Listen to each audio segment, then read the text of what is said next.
जागते रहो और प्रार्थना करते रहो कि तुम परीक्षा में ना पड़ो। कौन बोले यहाँ पे? यीशु मसीह। क्या बोले? पहली बात क्या बोले? जागते रहो और प्रार्थना करते रहो। अभी मैंने पूछा कितने लोग प्रार्थना करते हैं 1 घंटा? 5-6 लोगों के हाथ खड़े। आप 1 घंटा भी प्रभु को नहीं जाग पाते?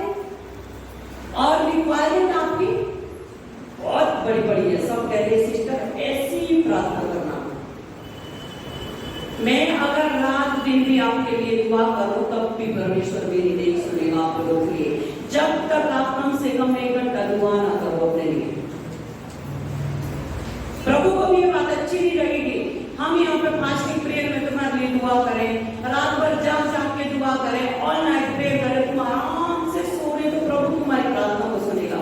इसलिए आशीषित नहीं है प्रार्थना का जीवन। प्रार्थना करनी बहुत जरूरी है।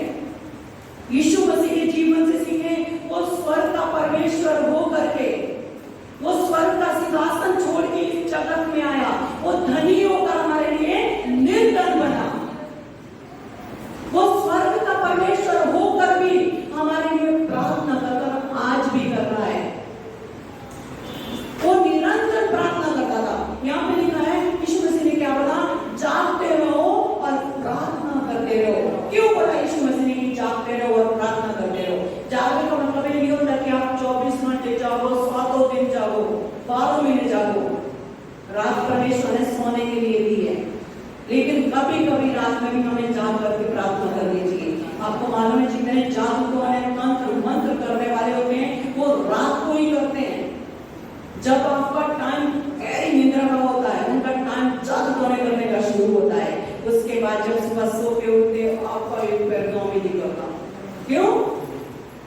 आराम से शाम को तो थाली भर कर खाना खाया और पूरी रात सोए, धन्यवाद भी नहीं किया और सुबह 7 बजे सो के उठ रहे। उसके बाद क्या? एक पैर उठ ही लिया। क्यों? क्योंकि जिसने आपके लिए जादू करना था रात को करके अपना कामयाब हो गया, तुम जब गहरी निद्रा में पड़े थे। इसलिए प्रभु ने बोला जागते रहो, प्रार्थना करते रहो। सो रात को 4-6 घंटे सो, 6 घंटे की नींद बहुत होती है। अगर आप 10 बजे सोते 4 बजे आप अपने आप उठ जाएंगे। मैं अगर 12 बजे सोती हूँ तो 3 बजे मेरी आंख खुल जाती है।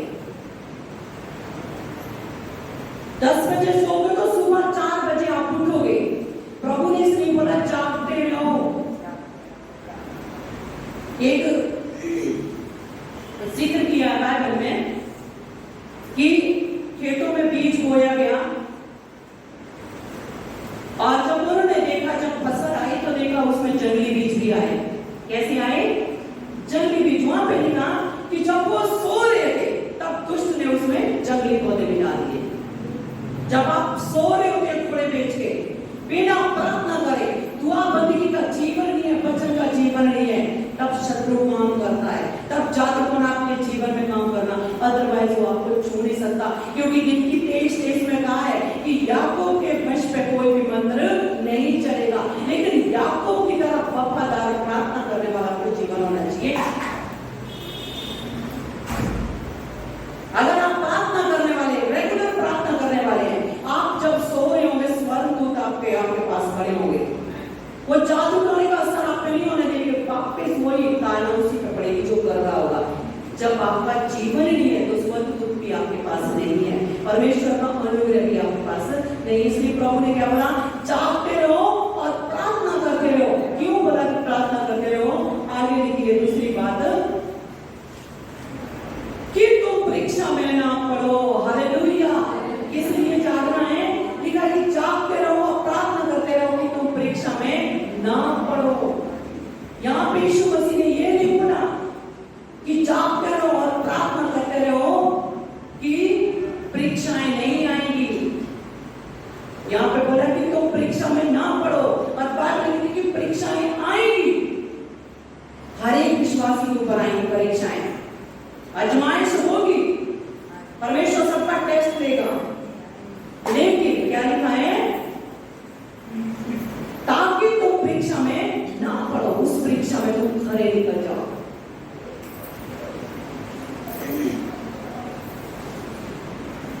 इसलिए हमें प्रार्थना करनी बहुत जरूरी है।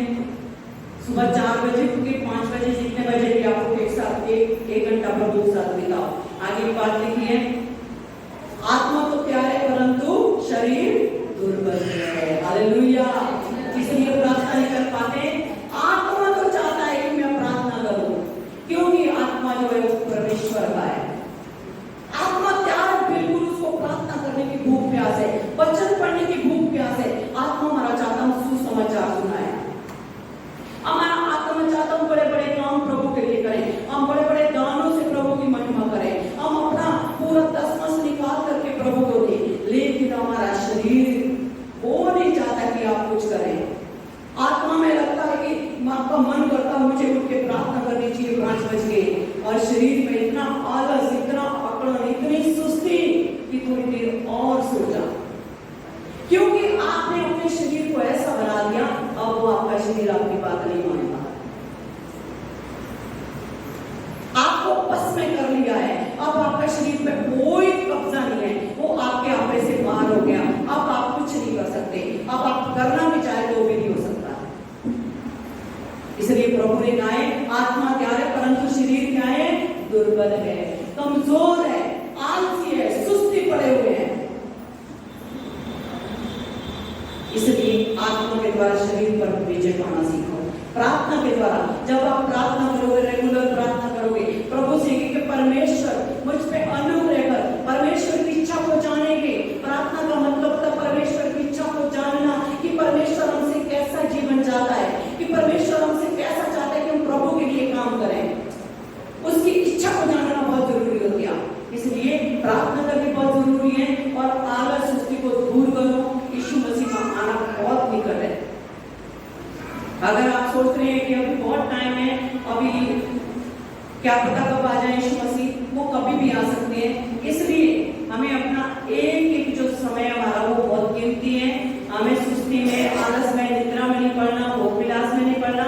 हमें प्रभु की उपस्थिति में बैठ करके उसकी बात को जोड़ना है, कलीसिया के लिए प्रार्थना करनी है, अपने रिश्तेदारों के लिए प्रार्थना करनी है।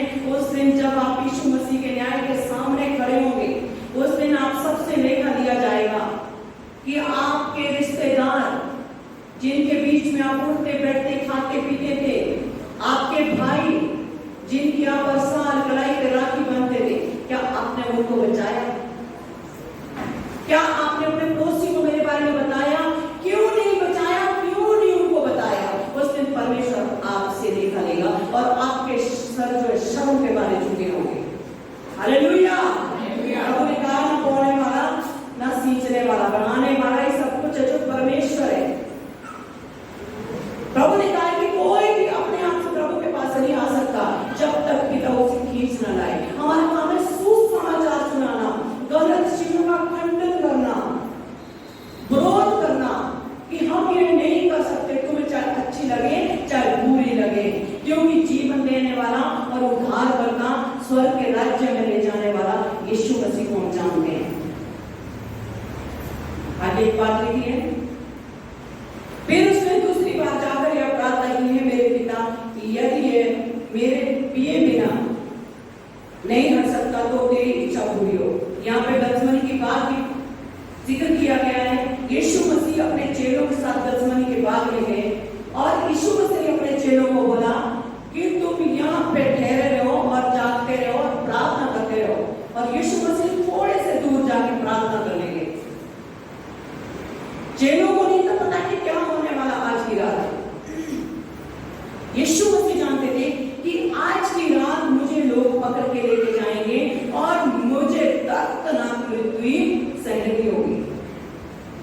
इसलिए उन्होंने चेलों से कहा कि जागते रहो और प्रार्थना करते रहो। यीशु मसीह जब गए, यीशु मसीह ने प्रार्थना की कि हे पिता, यदि ये कटोरा मेरे सामने से टल जाए, बिन पिए टल जाए ये कटोरा मेरे सामने से, फिर भी लिखा है तो भी मेरी ही तेरी इच्छा पूरी हो।